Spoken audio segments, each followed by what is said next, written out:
once lived the lesbian life. She'll be explaining to us what it is she went through, her experiences and her thoughts on the recent developments. Good morning and welcome. Good morning. My first question to you, what are your thoughts on the recent developments regarding the buggery law in Trinidad and Tobago? I think the law should stay on the books because there's a vibrant gay community within Trinidad and nobody has ever been arrested for buggery. And it's not just for man and man, it's for a man and a woman. It's anal sex, and it's there to protect children who would be raped or buggered by anybody. And so therefore it has been on the books and nobody, I mean across the world, has ever been arrested for buggery. Why now do you want to remove the law from the books? And we have seen many countries who have done it, and what has happened is not just people just asking for rights, but they're trying to infiltrate every sphere of society. We've seen in Canada where they have infiltrated the school system with this sex ed curriculum called SOLG. And what they are doing is actually using 7-year-olds to push this vicious agenda by teaching 7-year-olds how to have safe anal sex and also teaching them about transgender and so on. I think that is nothing short of child abuse.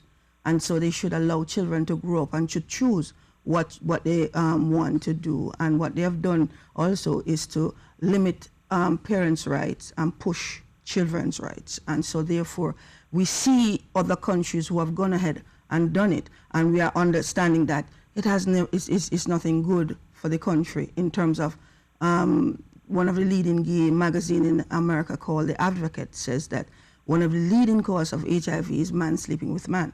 And so we've seen it becomes a pandemic. And so we're saying to Trinidad and Tobago, we don't want that in our country. It's not just people asking for rights, but there's a group of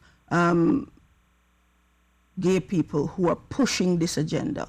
And it is to me, to change our society from an heteronormative one to an hedonistic one where anything goes. And that's what I'm against. I'm not against a person who's struggling because I came from that lifestyle. I'm against the agenda.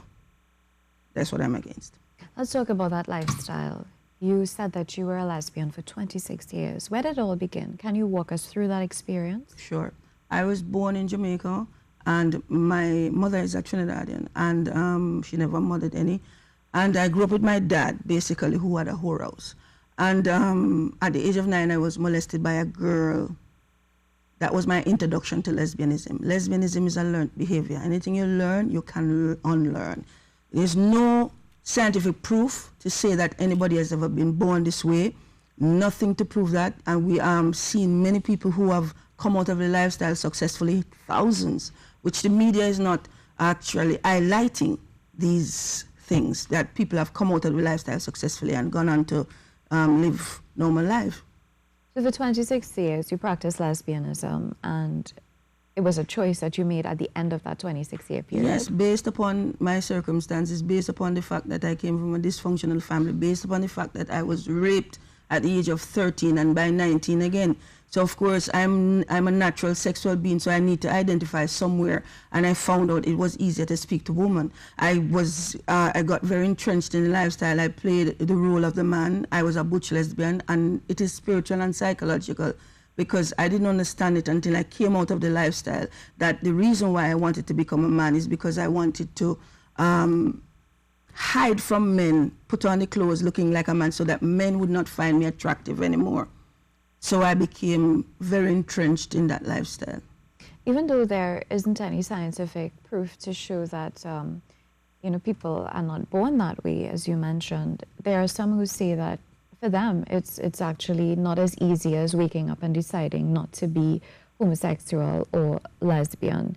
For them, it's actually deeper, that they have this attraction for the same sex, and it's something that they find it very, very difficult to just choose to do otherwise. What are your thoughts? Have you ever met anyone like that? I was like that, because what I did was, what you love, you'll justify, And if you start to put in your thoughts on a daily basis about a woman, that is what you'll become. Whatever you sow, you reap. I was never raised in a church. I exhausted the gay lifestyle. I've lived it for 26 years, and I just wasn't happy because I went through a lot of relationships.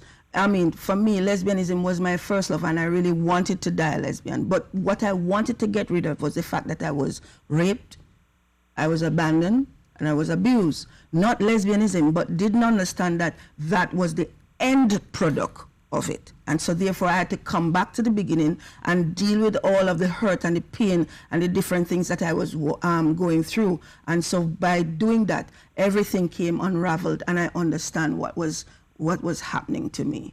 I mean, I've been everywhere trying to look for solution, and the place I found it was in Christ. And he delivered me.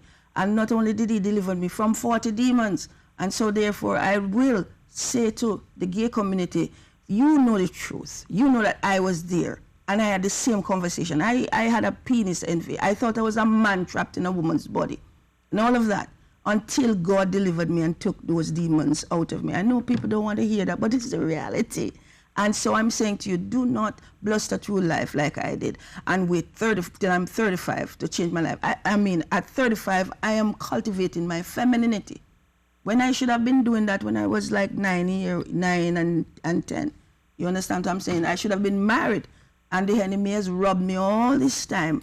But now I am delivered, and I'm sharing the truth in love. I had the same conversation. I don't have a vendetta against persons who is living the lifestyle. I just want to share the truth. And there are a lot of people out there who are suffering in silence, who find this attraction unwanted. And so I'm saying that there is hope. That is my point. Right, so you said you were delivered. Yes. And you also said that it was a choice that you had to make. Yes, I had to make a choice. I mean, I didn't understand the whole ramification of when I came to the Lord, what would have happened. But what I was sure about is that I exhausted the gay lifestyle. I was tired of going through the same thing. I was tired of wearing a mask. I wanted to know if I could have come out of this lifestyle and be real, because nobody knew what I went through. None of my girlfriends knew the truth about my life, because those part of it I hide. I was ashamed of. And so, I wanted to be real. I didn't want to be a fake anymore. And so that's what I did. I went on a quest to find out if God was really real. And to my surprise, he's real. How did you find did you find out that God was real? I just wanted to know, and I said a simple prayer. I said, God, if you're really real, and I just went on the quest, and I figured out that God was inside of me all along.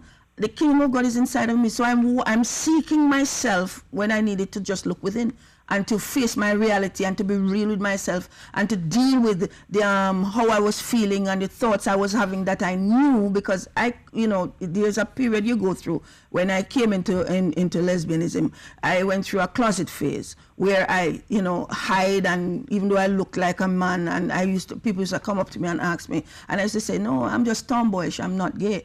And then till I put the thought in so much that I start to accept the life, and then I was able to come out and to identify with the life. So, it took a period of time to get to where I was.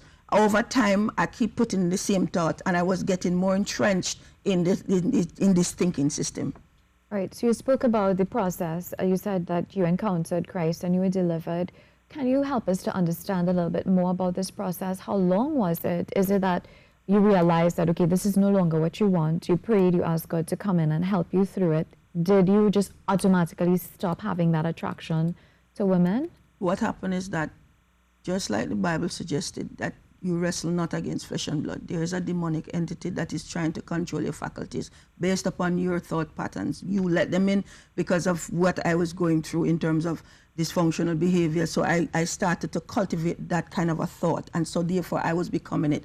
When God removed those entities from me, I was able to make an intelligent decision to now renew my mind. And I went on a quest of renewing my mind. And that's what happened. Those things left me. I never thought the first one left me was the spirit of lesbianism. I never thought that anything could have been like that was even real or remotely real, but it is real. And I'm suggesting to persons who are out there who are struggling and who wants to come out, who enter the lifestyle through some kind of trauma, some kind of a dysfunctional behavior. I've had the privilege of counseling people now because I'm a pastor, and I counsel people out of the lifestyle, which plenty people are, as I said, successfully come out of the lifestyle because they take off the mask and they're being real. So you have no attraction for women? Not at all. As a matter of fact, when God delivered me, I never thought I'd find men attractive, and I find them very attractive now. I want to be married. Wonderful.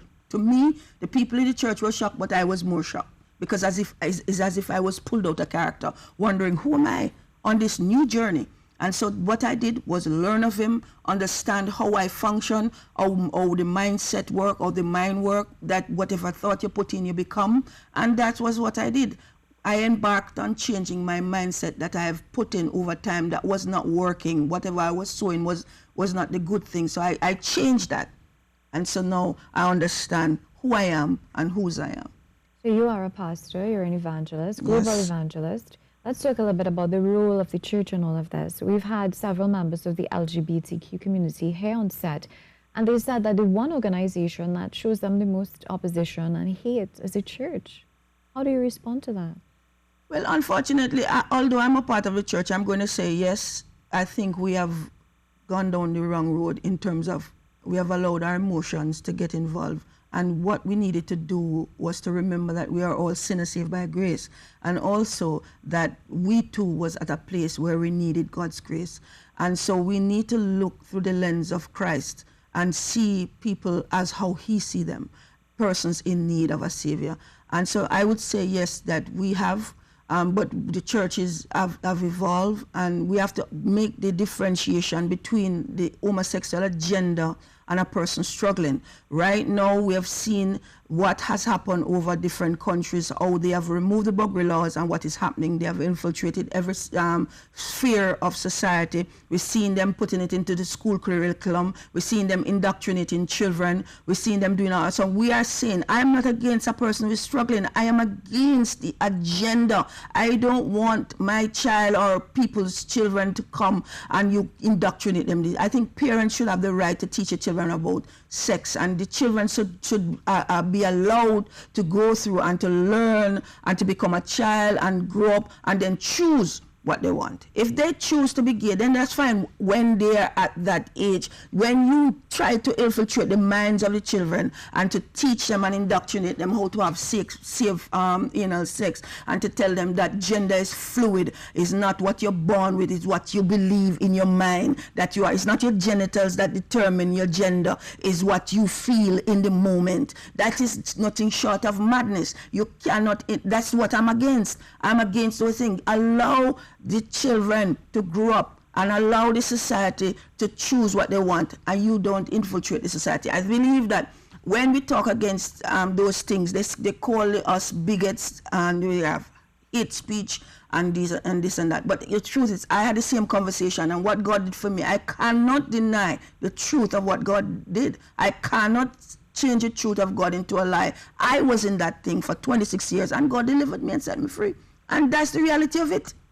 What advice do you have for churches at this point in time and the way they treat with persons of the lesbianism and gay community?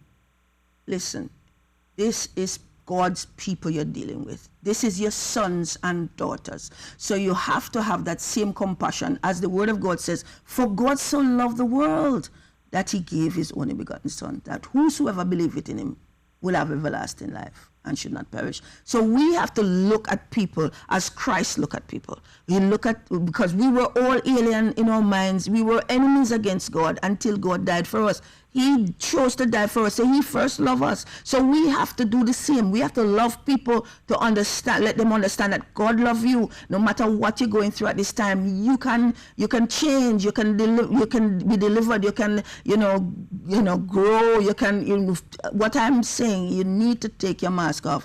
You need to walk in love. You need to be honest with where you are, because I know, and as I said, I've exhausted the gay lifestyle, and there's nothing gay about it. They're not happy. Even now, they have many rights all over the world right now, but they're still not happy. It's still not fulfilled, because people still coming out by the grove.